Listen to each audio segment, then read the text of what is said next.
The assortment of tests that Talion went through after that point were exhausting. Fausta left and went to go find Salus, who was apparently drinking his way through Hamilton's wine collection, and Fausta was obliged to join him. But Rico stuck around, happily watching as Hamilton had Talion run one test after another. Though the tests were exhausting, the information yielded was exceptionally valuable, at least according to Hamilton.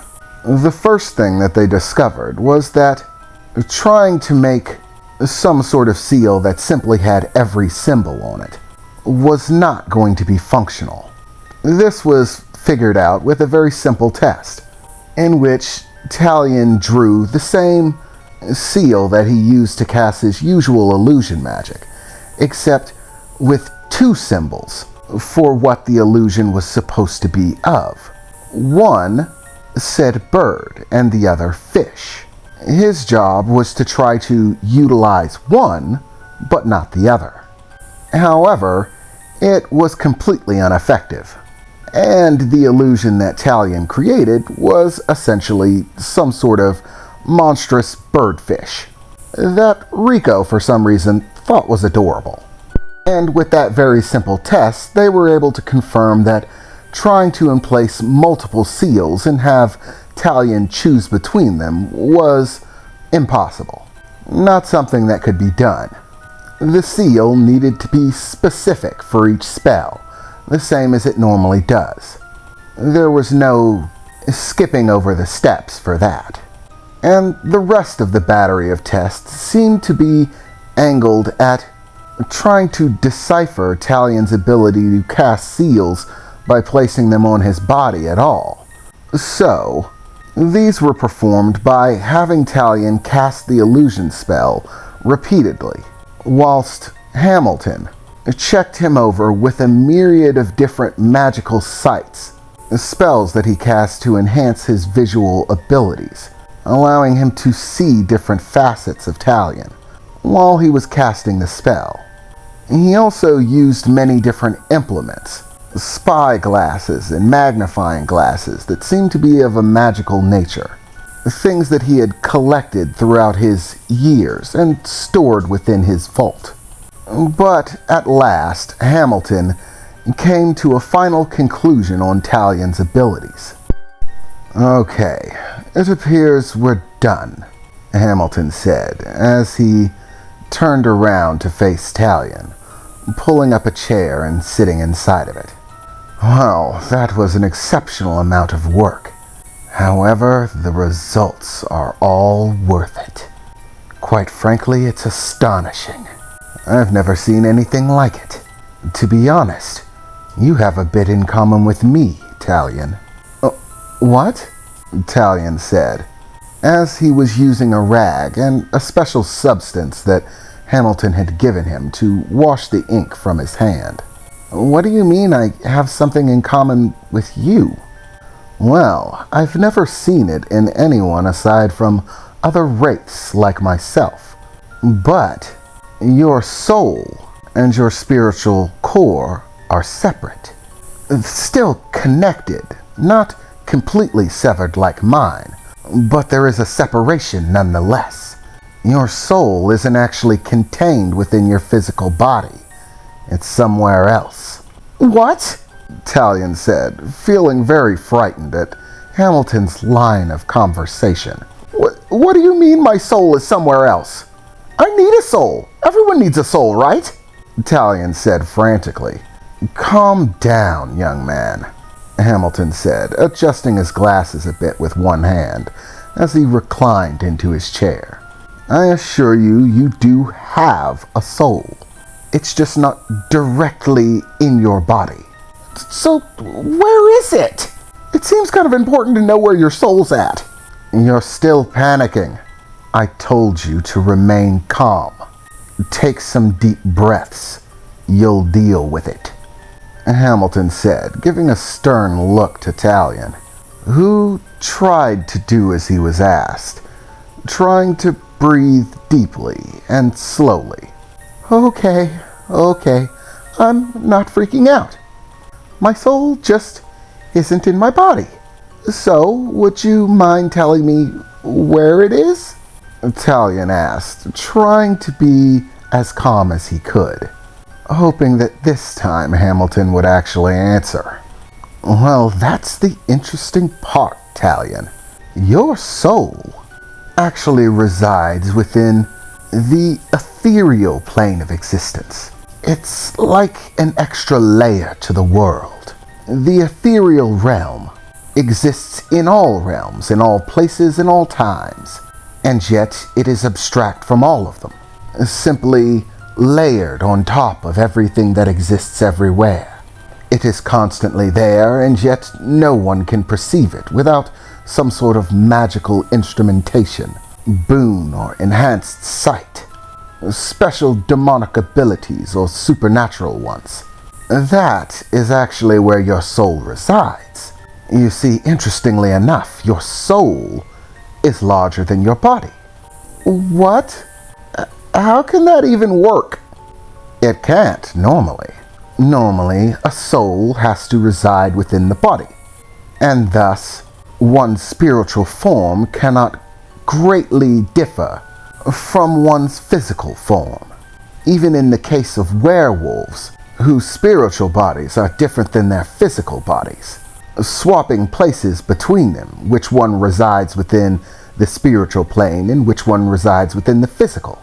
The difference may seem drastic to your line of sight in perspective to their original form. Yet, in the sum of all things, growing a few feet is hardly vast difference. But your soul, Taleon, is 100% dragon. There isn't even a hint of succubus in it. No, it appears as most of the succubus is filtered only into your physical body. But your spirit remains dragon wholly and completely, right down to its form. It's actually so massive it's filling this entire room right now. And you're only still a child. It's not fully grown yet. As you grow, so too will your soul, becoming that of a fully fledged hellfire dragon. It's a most impressive sight. I do wish you could see it. But we can't have everything we want. I have a dragon soul. Yes, you are a dragon, after all. In some sort of way, it makes sense. Dragons have dragon souls. It only stands to reason. Your father most likely has one too. I do wonder if his resides within another plane, such as yours. He would never let me check such a thing. His defenses are far too powerful. He tends to block out all intrusive vision. So I suppose this is a bit of a learning experience for me as well. But this separation between the succubus within your body and the dragon within your soul is actually what creates your ability. Unlike Salus's belief that you simply possess a void space, a black hole which passes into an empty realm where there is simply infinite space. That isn't actually the case. No, yours is far more intricate than that. Succubus have a natural ability to absorb spiritual energy and then convert that into physical demonic energy. It's an exceptionally powerful ability. The ability to change energy from one state to another. And dragons have the ability to absorb basically any kind of energy, converting it to their own physical enhancement, allowing them to adapt to any situation. It just takes time to accomplish. Just as Salus surmised, it is the fusion between these two things that make your power possible, except not in the way that he thought. What happens when you use that absorption ability of yours is actually quite unique, an incredible thing, unlike anything that I've seen as of yet. You believe, or at least Salus had led you to believe, that when you absorb a demon's demonic energy, that energy maintains, that it stays in that state, simply transferring to a void space. But that's not the case. Only a minuscule amount of the original demonic energy that you absorbed maintains its state within your body, which is basically completely buried by the rest of your demonic energy. It's hardly detectable at all, even with the powerful implements and spells that I've been using to gaze upon it. That little speck of the original demonic energy is all that's necessary for the process to complete itself. You see, when you absorb someone's demonic ability, you keep a small speck of it within your body, protected from the other flows of energy that pulsate through you on a constant basis, preventing them from changing. This is like a seed, which we'll come back to. First and foremost, what happens to the rest of the energy, if only a small speck remains in its original state? Well, it's simple. You convert it. The moment that you absorb any type of demonic attack, you instantly convert that demonic energy and power, the demonic ability itself, into spiritual energy, which feeds itself into your soul. Normally, a soul is limited with the amount of spiritual energy that it can contain, as the spiritual body cannot vastly exceed the physical body. But your spirit isn't inside your body. It lies on the astral plane. That ethereal plane that it sits in basically allows it to accumulate as much energy as it wants. So regardless of how much demonic energy you drain away, devouring ability after ability, it all simply gets converted into spiritual energy, stored within your soul on the ethereal plane. And then, when you need that energy, regardless of which ability you wish to use, you can simply convert it to whatever you want. If you have more than one seed, then you can convert that energy from one type into another, all dependent on the number of seeds that you have. Just because you absorbed Salus's fog abilities, his ability to create illusions, even physical ones, doesn't mean when you call that power out, it has to return in the same form. When you summon it back, all you have to do is send it through the specific seed that you want. You call it out as the power that you wish to use, regardless of which one that power originally came from. It flows how you wish it. This is in fact how your ability to channel seals that lie on your body function as well. Normally, your physical body and the energy that accumulates and flows through it would disorientate the magic of the spell.